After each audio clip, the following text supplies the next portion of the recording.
Assalamualaikum warahmatullahi wabarakatuh. Nama saya Siti Fatimah Zahra. Tujuan saya membuat video ini untuk memenuhi tugas bahasa Indonesia saya yang diberi Bu ini. Hai Bu. Tugas ini meresensi film The Basketball Diaries dan Beautiful Boy.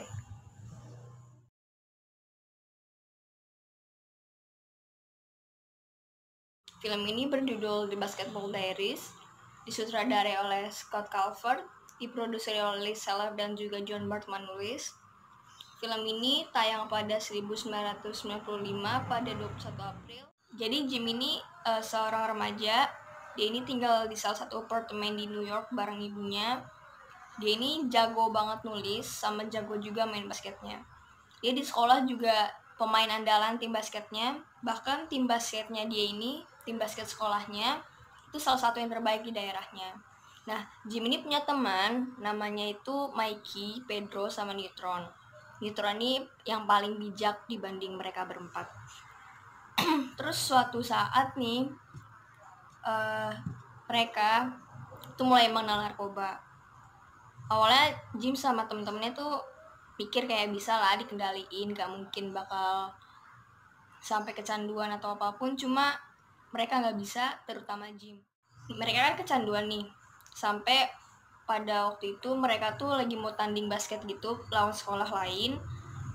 Si Jim, Mikey, sama Pedro itu pakai pil heroin sebelum tanding. Terus si Neutron kan paling bijak kan. Neutron tuh kayak ngingetin kayak, kalian serius mau pakai heroin, kita ini mau tanding, dia bilang gitu. Tapi mereka bertiga tuh nggak dengerin Neutron, dan akhirnya di pertandingan itu mereka tuh nggak kekontrol kesadarannya. Jim pun hampir pingsan, dan akhirnya mereka bertiga nih ketahuan kalau mereka nih pakai obat-obatan. Akhirnya mereka dikeluarin dari sekolahnya. Sekolahnya Jim ini tuh sekolah Katolik. Udah dikeluarin dari sekolah, Jim ini makin gak kekontrol soal kecanduannya dia sama narkoba. Akhirnya dia juga diusir dari rumah karena ibunya gak sanggup melihat dia terus-terusan kecanduan sama narkoba. Akhirnya mereka, Jimmy, Mikey, sama Pedro tinggal di jalanan, tinggal di pinggiran gitu. Dan mereka berkali-kali melakukan tindak kriminal buat dapetin narkoba itu. Kriminalnya tuh kayak dia mencuri, dia ngebobol kasir kafe, dia nggak sengaja ngebunuh orang. Orangnya itu pengedar narkoba juga yang dia pengen dapetin lebih banyak karena Jim nih nggak punya duit, dan mereka ngancem kayak kalau enggak ya mereka dibunuh gitu. Tapi di sini pengedarnya malah lari, jadi mereka sempat kejar-kejaran gitu, dan akhirnya si pengedar narkoba ini kayak entah gimana tiba-tiba ada di rooftop gitu dan masih dikejar sama Mikey sama Jim. Terus nggak sengaja si pengedar ini jatuh dari gedung itu, akhirnya dia meninggal. Akhirnya Jim ini benar-benar nggak punya tempat perlindungan. Dia juga kehilangan kepercayaan dari teman lamanya Reggie yang pernah nolong dia dulu. Dia juga hilang inspirasi buat nulis. Temennya ini yang namanya Neutron, dia jadi salah satu pemain basket yang potensial. Dan si Jim cuma bisa duduk nontonin dia doang, bukan main bertanding bareng sama dia. Pada akhirnya Jim ini kan tinggalnya di pinggiran kan. Waktu itu lagi musim salju dan benar-benar lagi hujan lebat gitu saljunya. Terus ada teman lamanya namanya Reggie. Karena Reggie nggak kasihan ngelihat Jim yang kedinginan gitu dan nggak punya rumah sama sekali. Akhirnya Jim ini dibawa pulang sama Reggie ke rumahnya Reggie. Waktu di rumahnya Reggie, Jim ini kaget dan dia marah soalnya kayak kenapa sih gue diselamatin gitu. Terus Jim langsung ngecek jaketnya gitu yang banyak kantongnya, terus dia nyari-nyari kayak ada nggak ya obatnya masih gitu kan. Nah terus si Reggie langsung kayak, lu nyari ini, dia nih nunjukin entah obat-obatan gitu kalau nggak salah. Terus si Jim ini kayak langsung kayak marah, terus mau ngambil itu dari tangan Reggie, cuma nggak bisa karena Reggie ini lebih tua juga dan badannya juga agak lebih gede gitu daripada Jim. Jim ini kan cuma anak ini kan, cuma anak remaja. Nah, Reggie ini udah lumayan tua gitulah kayak bapak-bapak. Akhirnya mereka sempat berantem. Jim Jim ini disadarin gitu sama Reggie kayak, lihat diri lo ini udah berubah, mimpi lu dulu cuma jadi pemain basket, sekarang kenapa begini, dia bilang begitu. Nah nih si Jim tinggal di rumahnya Reggie sementara. Si Jim rengek-rengek kayak dia benar-benar butuh narkoba itu, obat itu, tapi Reggie nggak ngasih karena Reggie tahu kalau dia ngasih bakal kayak gimana efeknya ke dia. Akhirnya Jim mengalami putus obat atau sakau. Dia benar-benar kayak hampir kayak kejang-kejang gitu. Dia bilang kayak ke Reggie kalau dia benar-benar butuh obat itu, kalau enggak dia rasanya tuh kayak udah mati, dia nggak ngerasa apa-apa lagi. Dia bilang kalau sakit kalau nggak pakai heroin itu. Reggie cuma dia ngeliatin dia doang.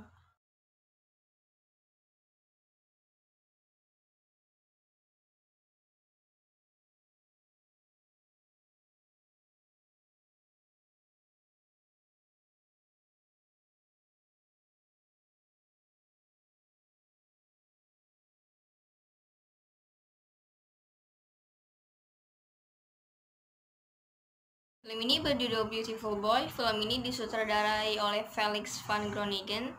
Film ini disutradarai oleh Brad Pitt, Didi Gardner, dan juga Jeremy Kleiner.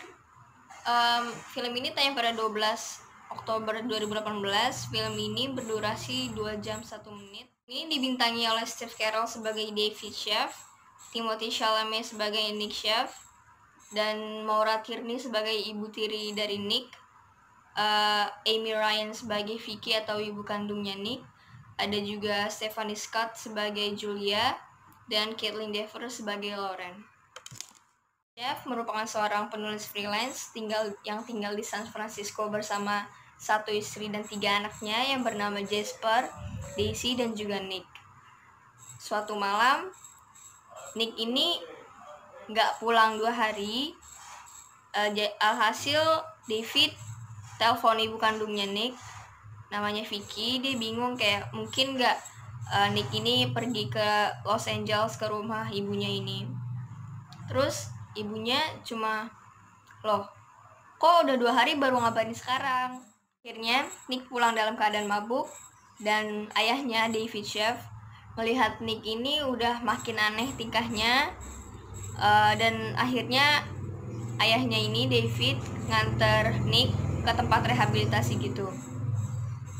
Waktu diperiksa, waktu ayahnya konsul ke orang yang sudah ahli dalam bidangnya ini, dia bilang kalau Nick ini butuh pengobatan selama 28 hari. Kalau ntar udah 28 hari, Nick ini bisa dievaluasi lagi. Selama 28 hari, waktu udah selesai programnya, keluarganya Nick, David sama istrinya ini, ibu tirinya Nick, Nick bilang kalau Nick ini pengen tetap di rehabilitasi. Programnya itu halfway house, dan dia juga bilang sama orang tuanya kalau dia nggak mau lanjut kuliah dulu. Terus nggak lama, nggak kayak sehari atau 2 hari, ayahnya ini dapat telepon dari pihak rehabnya kayak Nick hilang, dia belum balik gitu, tapi kalaupun dia balik lagi ke sini kita bakal buka pintunya kok buat Nick kapan aja gitu. Nah ayahnya bingung dong, kenapa Nick nggak dicari. Akhirnya pihaknya bilang kayak kalau mereka sudah nggak di ruangan rehab lagi, itu bukan tanggung jawab kita, dibilang begitu. Akhirnya ayahnya kesel, dan ayahnya langsung nyari Nick sendirian naik mobil. Akhirnya Nick ketemu. Nick itu lagi di gang gitu, dia juga kayaknya udah mabuk, lagi hujan malah waktu itu. Akhirnya ayahnya keluar dari mobil, nuntun Nick buat masuk ke mobilnya. dan Nick muntah di dalam mobilnya itu tiba-tiba. Pihak rehab juga ngejelasin kalau kambuh atau relapse itu bagian dari proses buat sober atau siuman. Akhirnya ayahnya ini nganterin Nick ke tempat rehab itu lagi. Dia nanya waktu udah sampai di kamarnya nih, ayahnya ini nanya, kamu nih konsumsi apa aja, dia bilang begitu. Karena yang selama ini ayahnya tahu, si Nick ini cuma konsumsi ganja yang kebetulan legal di California kalau umurnya udah 21 tahun gitu.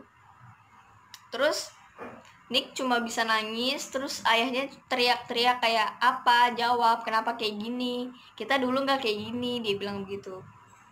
Terus Nick jawab kayak, kayaknya aku dari dulu emang udah suka, dia bilang begitu.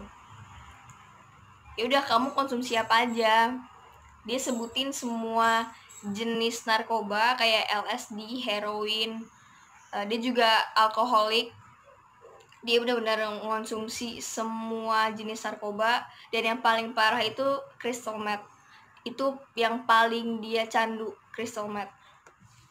Nggak lama Nick pulang ke rumah karena mungkin memang lagi bulan atau gimana. Terus Nick ini waktu udah sampai, waktu malamnya dia bilang dia meminjam mobil ayahnya buat kayak ada pertemuan tentang anti narkotika lah semacamnya. Diizinin sama ayahnya walaupun itu udah larut banget, udah malam banget. Tapi Nick bohong, Nick ternyata bukan pinjam mobil buat ke salah satu pertemuan itu, cuma Nick malah beli ganja dan dia pakai itu di mobil ayahnya. Terus besok paginya adeknya si Jasper sama Daisy ini berantem. Si Jasper nuduh Daisy kalau dia udah ngambil uang tabungannya di celengan babinya gitu. Mereka benar-benar berantem sampai berdua ini nangis, dan akhirnya si ayahnya ini mengkonfrontasi si Nick. Dia bilang kayak, uangnya Jasper hilang, kamu yang ambil, dia bilang begitu. Nick mulai bertingkah agresif, mungkin karena ini ya efek ganjanya.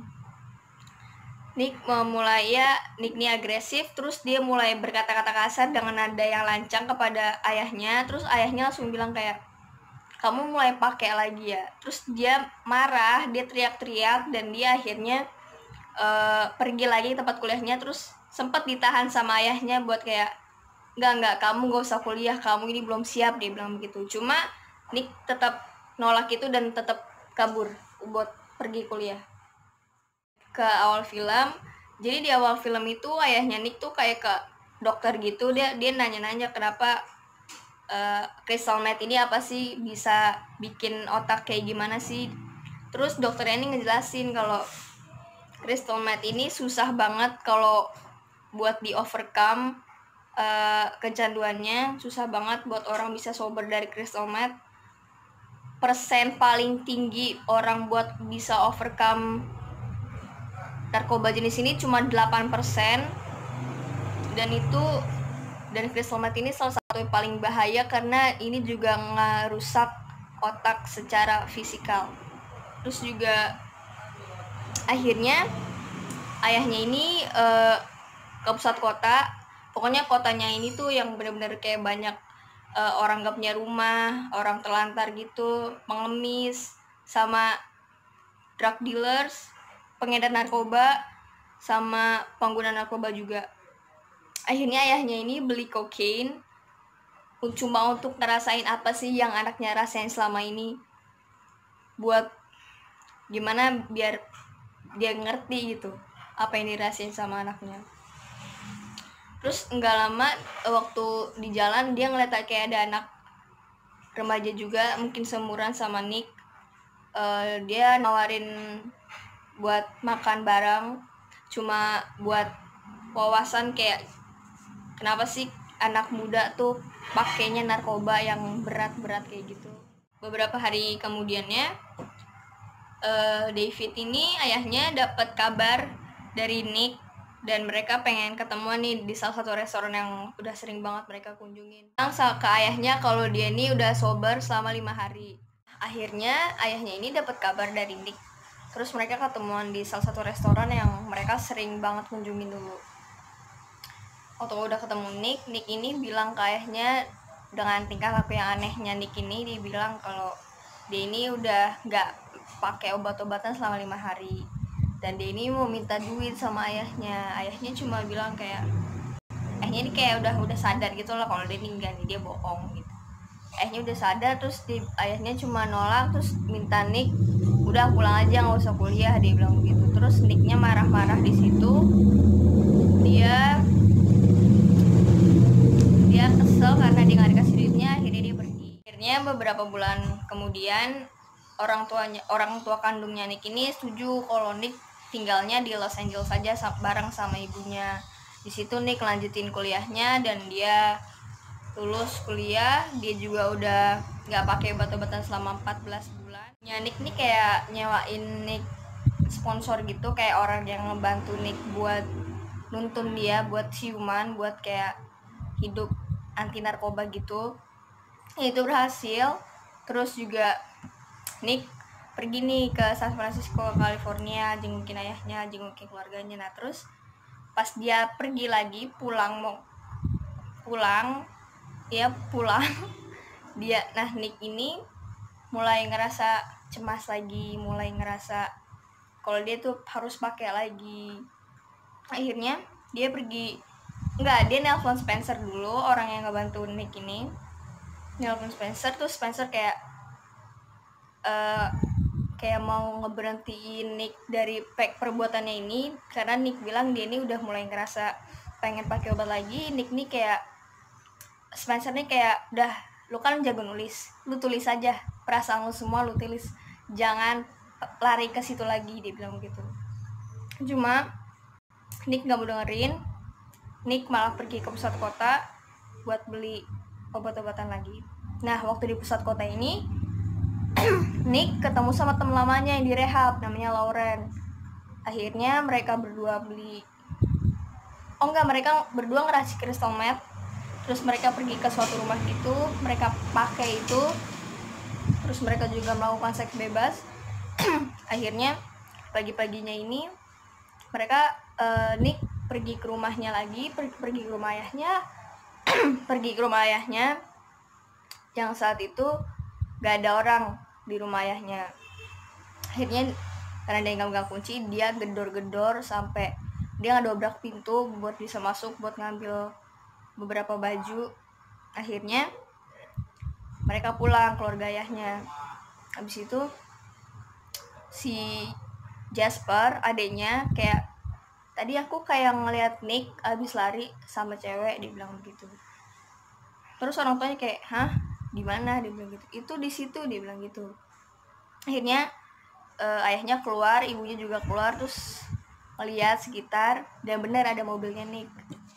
Nah yang posisi dekat sama mobilnya itu ibu tirinya nyoba ngejar Nick pakai mobilnya, cuma di pertengahan ibu tirinya Nick berhenti. Soalnya dia pikir kayak percuma, ngapain dikejar, dia juga bawa mobil sendiri, kalau diberhentiin pun mau ngapain. Nah kan mereka udah kabur nih. Waktu di perjalanan Lauren ini overdosis di mobilnya. Terus Nick panik. Nick akhirnya telepon ambulan. Waktu ambulan nyampe, si Lauren diperiksa kan, katanya dia harus dibawa ke rumah sakit, dilarin ke rumah sakit. Dia ini butuh pertolongan banget si Lauren ini, karena mungkin nggak kuat ya badannya buat nampung crystal meth itu. Nick panik, Nick nangis, Nick nggak tahu harus ngapain karena yang Nick tuh nggak boleh ikut sama pihak ambulan ini, nggak tahu kenapa. Akhirnya Nick nelfon ayahnya, dia minta maaf, dia ngemis-ngemis, dia mau pulang, tapi dia nggak mau ke rehab, dia mau pulang. Dia percaya kalau keluarganya bisa bantu dia buat sehat lagi, buat siuman lagi. Tapi ayahnya nolak, ayahnya nggak percaya sama dia. Gitu dia juga udah, ya terus gimana kalau pulang pun percuma, dia nggak bakal bisa ketolong gitu. Terus akhirnya Nick ini hilang, benar-benar hilang, nggak tahu kemana, bahkan ibunya pun nggak tahu kemana. Habis itu ibu kandungnya telepon David, ayahnya Nick. Dia bilang kayak, Nick, hilang, dia masih belum ketemu sampai sekarang. Ayo dong bantu cari, dia bilang begitu. Terus kemungkinan dia bisa meninggal kalau kayak gini terus, ibunya bilang. Tapi ayahnya ini cuma menjauhkan dirinya dari kasusnya Nick ini. Dia udah angkat tangan, dia udah benar-benar pasrah. Akhir cerita ini Nick overdosis di kamar mandi restoran yang sering dia kunjungin sama ayahnya itu. Habis itu dia dilariin ke rumah sakit. Akhirnya ayahnya mau jenguk Nick. Dengan badannya yang lemah, dia nggak kuat jalan, dituntun sama ayahnya keluar buat duduk-duduk. Di situ cuma digambarin kalau Nick nangis, terus punggungnya dielus-elus sama ayahnya.